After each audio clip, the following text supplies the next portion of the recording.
Halo semuanya, selamat datang di sesi bedah materi kita kali ini. Pernah nggak sih kalian kepikiran gimana hal sepele kayak ngobrol sama tetangga atau sekedar senyum ke kasir minimarket ternyata jadi pondasi dari struktur masyarakat modern yang super kompleks? Gila kan? Nah, hari ini kita bakal bongkar habis-habisan soal interaksi sosial. Siapin diri kalian karena kita bakal lihat gimana hal-hal simple yang kita lakuin tiap hari itu benar-benar ngebentuk dunia di sekitar kita. Oke, langsung aja kita mulai. Coba deh kita time travel bentar. Di satu sisi, ada nenek moyang kita yang lagi ngumpul ngelilingin api unggun, kerja bareng buat bertahan hidup dari alam liar. Terus, ribuan tahun kemudian, kita lihat sekelompok orang modern yang lagi gotong royong ngebangun saluran air. Dua hal ini ngebuktiin satu fakta mutlak. Dari dulu banget sampai detik ini, manusia itu emang udah dari sananya disetting sebagai makhluk sosial. Bertahan hidup buat kita tuh bukan pertunjukan solo. Kita bener-bener butuh kolaborasi buat bisa survive. Bagian pertama, makhluk sosial lintas zaman, kebutuhan dasar akan kehadiran orang lain. Gini, logikanya sederhana aja, mau sehebat atau setajir apapun seseorang, nggak mungkin kan dia bisa menuhin semua kebutuhannya sendirian. Kita tuh pasti butuh campur tangan orang lain. Makanya para sosiolog sampai ngabisin banyak waktu buat ngedefinisiin fenomena interaksi ini. Misalnya nih, Gilin nyebut ini sebagai hubungan sosial yang dinamis. Kalau kata Bonner, ini tuh aksi individu yang bisa ngubah hidup orang lain. Terus ada juga Walgito yang lebih nekanin ke aspek timbal baliknya. Ya ibaratnya kayak tarian lah, kita saling bertukar pengaruh terus-terusan. Lanjut ke bagian kedua, mesin penggerak interaksi, kontak, dan komunikasi. Nah, buat nyalain mesin interaksi tadi, kita butuh satu elemen wajib, yaitu kontak sosial. Kontak ini gampangnya dibagi jadi 3 jenis. Pertama, kontak primer. Ini yang paling basic, tatap muka langsung tanpa perantara, kayak pas kalian lagi asyik ngopi bareng teman. Kedua, kontak sekunder langsung. Di sini kita pakai perantara tapi pasif, contohnya kirim email atau surat pos. Pesannya kan nggak berubah tuh. Terakhir, kontak sekunder tak langsung. Ini tuh pas kalian nitip pesan lewat orang lain yang aktif. Makanya nggak heran kalau di tipe ini, pesen atau bahkan gosip itu gampang banget melenceng dari aslinya. Tapi ingat, kontak aja nggak cukup kalau nggak dibangun jadi sebuah komunikasi yang utuh. Ada alurnya nih, mulai dari komunikator, lalu ngelewatin pesan dan media, sampai akhirnya nyampe ke komunikan. Tapi, bagian yang paling krusial itu justru ada di ujungnya, yaitu efek. Komunikasi itu baru bisa dibilang berhasil kalau ada perubahan atau respon dari si penerima. Kalau kalian ngomong panjang lebar tapi yang diajak ngomong cuma diam aja, ya itu sih interaksi sosialnya belum benar-benar jalan. Dari komunikasi tadi, kita bisa narik benang merah kedua faktor pendorong interaksi yang sering banget ketukar, simpati dan empati. Kalau simpati, itu ibaratnya pas kalian tahu teman lagi sedih, terus kalian ngucapin turut berduka. Kalian sekedar ngelihat dari luar. Tapi kalau empati, wah ini beda level. Kalian benar-benar ditarik masuk, ikut ngerasain sakit atau senangnya sampai ke ubun-ubun. Selain itu ada juga faktor lain, kayak imitasi pas kita niru idola, sugesti waktu kita gampang terpengaruh orang lain, dan identifikasi pas kita pengen banget jadi persis kayak sosok yang kita kagumi. Bagian ketiga, harmoni dan konflik, kekuatan asosiatif dan disosiatif. Waktu orang-orang mulai berinteraksi, arahnya tuh cuma dua, bikin makin deket atau malah bikin renggang. Nah, yang bikin deket ini namanya interaksi asosiatif. Ini sisi positif dari hubungan manusia. Sama persis kayak kepingan puzzle beda warna yang disatuin jadi gambar utuh. Atau kayak tradisi tumpengan di mana semua orang kumpul duduk bareng.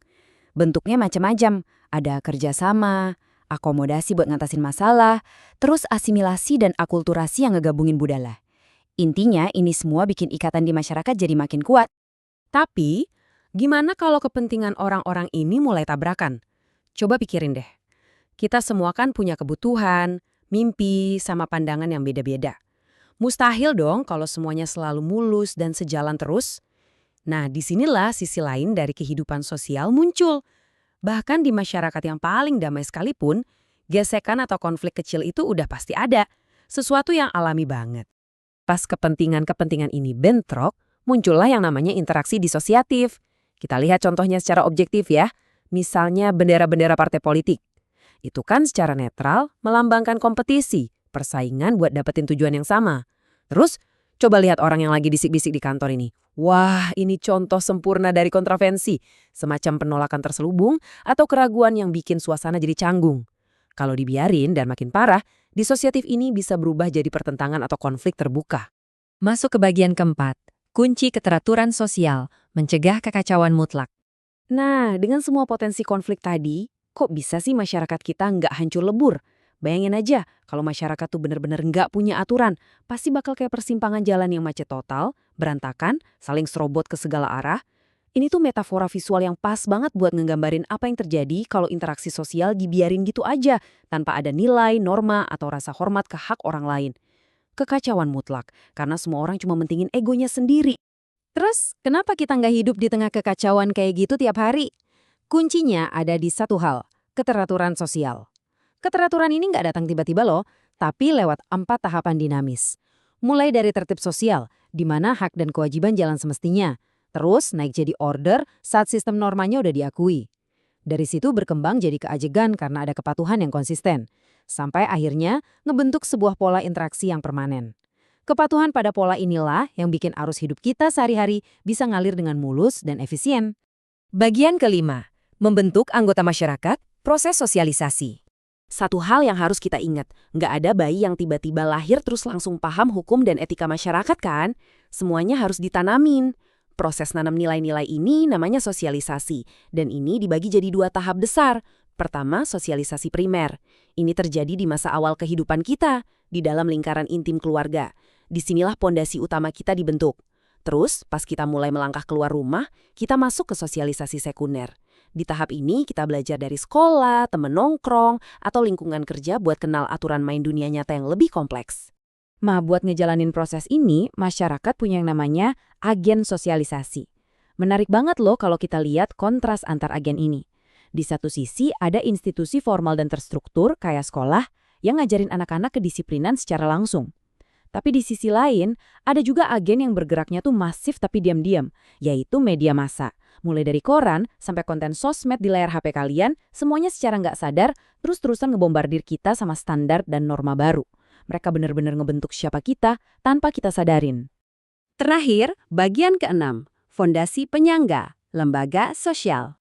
Setelah individu-individu ini diajarin aturan lewat sosialisasi, masyarakat butuh sebuah wadah pengatur yang permanen.